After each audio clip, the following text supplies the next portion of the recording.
ભારતીય કોસ્ટગાર્ડ ગુજરાતમાં ખરાબ હવામાન માટે તૈયારી કરી રહ્યા છે। ભારતીય કોસ્ટગાર્ડ આપણા નાવિક ખાસ કરીને માછીમારોને સુરક્ષા માટે સક્રિય અને નિવારક પગલાંને સુમેળ કરી રહ્યું છે।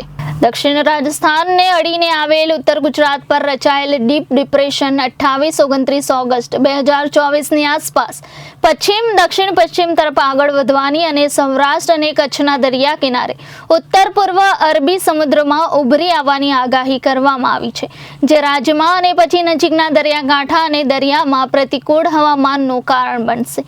ભારતીય કોસ્ટગાર્ડ આપણા નાવિક ખાસ કરીને માછીમારોની સુરક્ષા માટે સક્રિય અને નિવારક પગલાંનું સુમેળ કરી રહ્યું છે।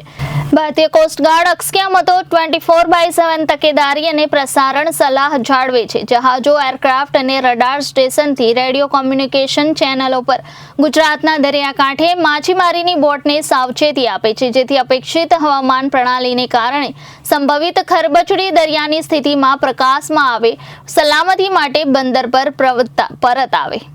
Bureau report, Janadesh news, Ahmedabad.